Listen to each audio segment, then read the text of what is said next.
Okay, magandang araw muli sa inyong lahat. Welcome sa ating channel, Sir Lopez Vlog.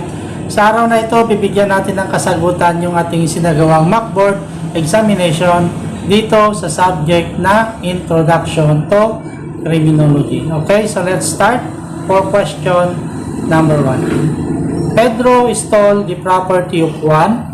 In relation to criminological classification of crime, how will you classify the crime committed by Pedro? Is it A, acquisitive crime? Letter B, extinctive crime? Letter C, seasonal crime? Or letter D, situational crime? Okay, ang tamang kasagutan dito ay letter A, acquisitive crime. Okay, so this is a crime that has the result of acquiring something. Yan na kasi ang ibig sabihin ng acquisitive crime. Kaya ang tamang sagot for question number 1 is letter A. Question number 2. All crimes would be eliminated by abolishing all criminal law. What is this kind of principle? Letter A, rational principle. Letter B, victimology. Letter C, logomacy. Or letter D, logomacy. Okay, the correct answer here is letter C, Logomacy. So, there would be no crime if there is no law punishing the act. Yan ang ibig sabihin ng Logomacy. Number 3. Which of the following crime is committed by series of acts in lengthy space of time? Letter A, instant crime. Letter B, episodial crime. Letter C, seasonal crime. Or letter D, situational crime. Okay, the correct answer for number 3 is letter B. Yan, episodial crime. These are the crime committed by series of acts in lengthy space of time. Question number 4. The benefits of committing a crime outweigh the punishment. Letter A, instant crime.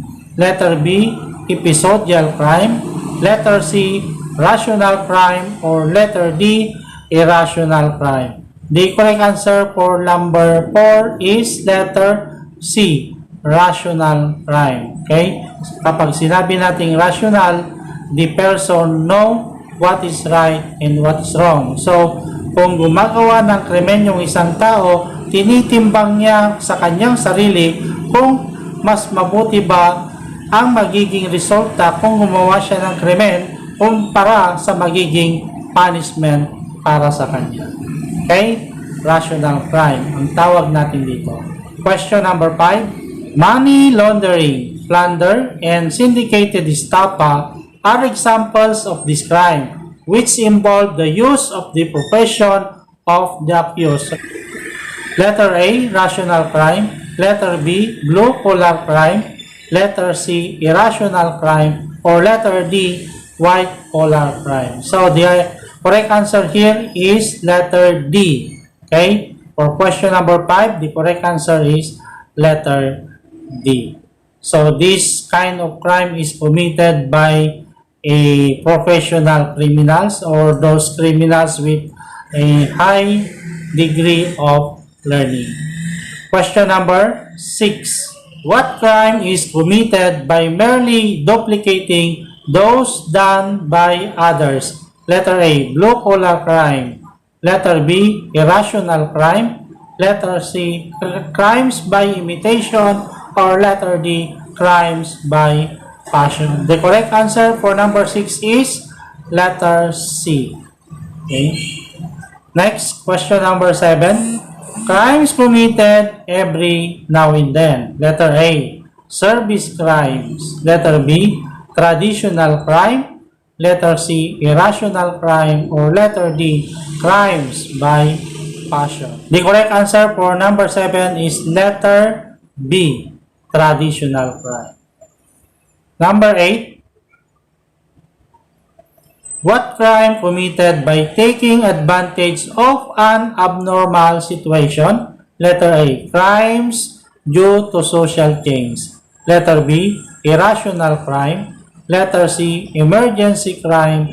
Or letter D, crimes by passion. The correct answer for number 8 is letter C, emergency crime.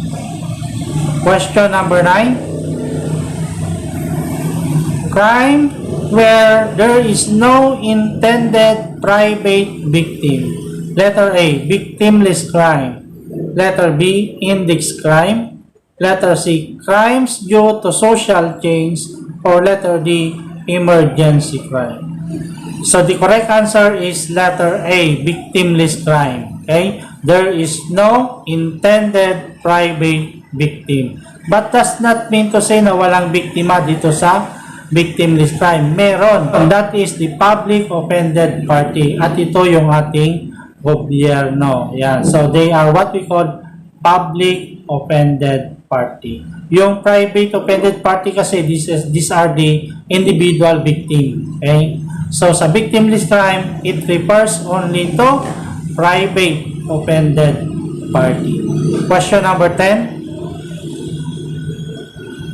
Andres Rizal burned the house of Jose Bonifacio to revenge the injury suffered by the former. How will you classify the crime committed? Letter A, acquisitive crime. Letter B, extinctive crime. Letter C, seasonal crime. Or letter D, situational crime. The correct answer, B, extinctive crime. Okay? These are the crime resulting to destruction. Next, number 11. Penalties need to be set just a bit in excess of the pleasure one might derive from committing a crime. What is this kind of principle coined by Jeremy Bentham? Okay, letter A, rational. Letter B, natural phenomenon. Letter C, Felicific calculus. Or letter D, Logomacy. Okay, the correct answer for number 11 is letter C, Felicific calculus. Yeah, so that is the correct answer for number 11. Let's proceed to number 12. No society can last and continue without means of social control, without rules of social order binding on its members. Which of the following is needed in this statement? Letter A, law. Letter B, crime. Letter C, power. Or letter D, people. So what is needed to have a social order in the community? We need law. The correct answer for number 12 is letter A.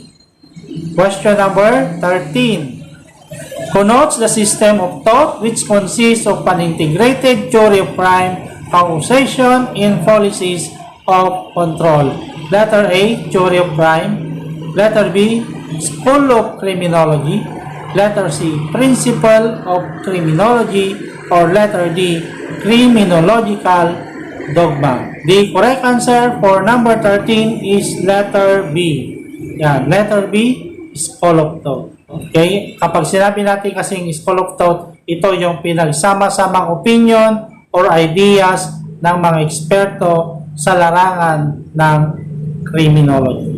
Next, number 14. This will determine not only the activities of men as rational beings, but also the movement of motions of all objects of creation, whether animate or inanimate. Letter A, crime.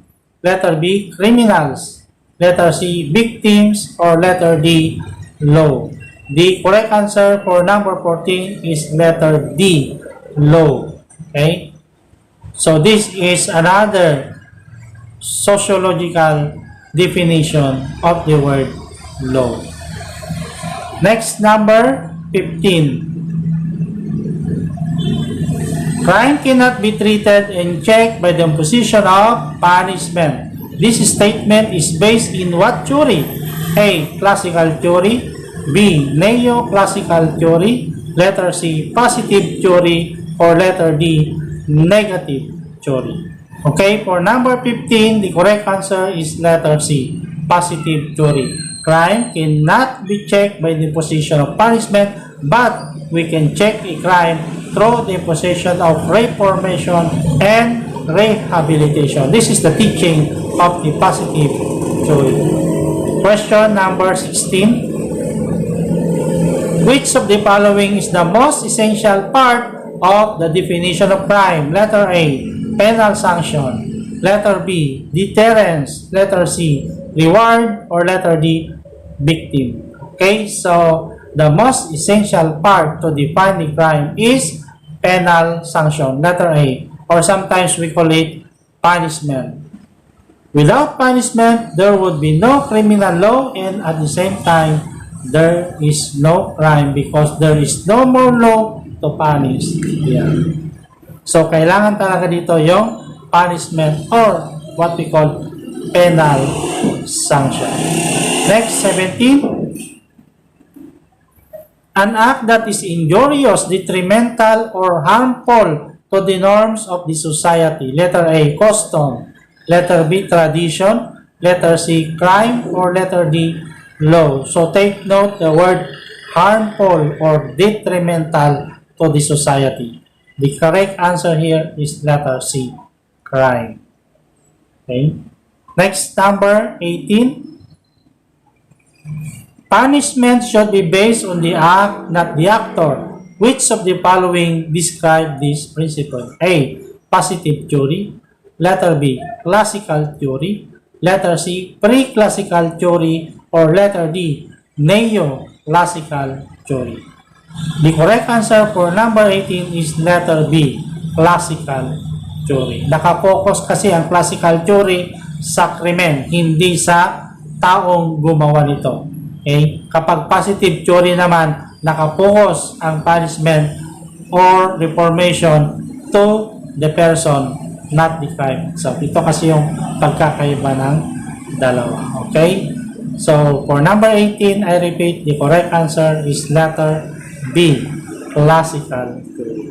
19. What theory states that the injury should be looked into the society and not the injury to the victim? A, positive theory. B, classical theory. C, pre-classical theory. Or letter D, neo-classical theory. The correct answer for number 19 is letter B. Okay? The theory that states that the injury should be looked into in the society and not the injury to the victim. Next, number 20. What theory maintains that criminal behavior was believed to be the results of evil spirits and demons, something of natural force and controls behavior? Letter A, neo-classical theory. Letter B, classical theory. Letter C, demonological theory. Or letter D, psychoanalytic theory. Okay? So, alam na natin yan. Ang tamang sagot ay letter C, demonological theory. Sometimes, tinatawag din itong pre-classical theory. Okay? So, kung walang demonological theory sa inyong pagpipilian, pagdating sa board examination, piliin ninyo yung salitang pre-classical theory. Next, number 21. Why are the amounts and kinds of crime in the Philippines difficult to portray? Letter A, a lot of crimes are not reported to the police. Letter B, not all crimes are reflected in the record in the police crime registers. Letter C, many crimes which are directly referred to the prosecutors are recorded in the police crime registers. Or letter D, all of them. Okay, so for number 21, the correct answer is all of them. Kasi lahat naman ito ang pangunahing rason kung bakit napakahirap i-portray ang krimen dito sa Pilipinas. Next, number 22. Crime cannot be treated in check by the imposition of punishment. This statement is based in what theory? Letter A, classical theory. Letter B, neo-classical theory. Letter C, positive theory. Or letter D, negative theory. Ladies and gentlemen, the correct answer is letter C, positive theory. Question number 23. A branch of the study of criminology which deals with the victimization of crime and is considered by political society as any act or omission punishable by law. Letter A, instant crime. Letter B, acquisitive crime. Letter C, extinctive crime. Or letter D, victimology. The correct answer here is letter D, victimology. Okay? Your keyword there is the victimization of crime. Question number 24. Those who commit crimes in an impulsive manner, usually due to aggressive behavior of the offender, such is clearly manifested in crimes of passion, revenge, or resentment. Letter A, passive, inadequate criminals. Letter B, active, aggressive criminals. Letter C, socialized delinquents. Or letter D, chronic criminals. Okay, the correct answer is letter B, active, aggressive criminals. Question number 25. Criminology, which is the study of crime in criminals, was derived from what field of study? Letter A, forensics. Letter B, law. Letter C, sociology. Or letter D, penology. Okay, so the origin of the criminology course is letter C, sociology. So hanggang dito na lamang ang ating isinagawang question and answer type review sa araw na ito. At huwag sana natin kalilimutan, pakisuyo na lang po. Please like, share, and comment sana mga idol. Okay? So hanggang sa muli, maraming salamat. Magandang araw po sa inyong lahat.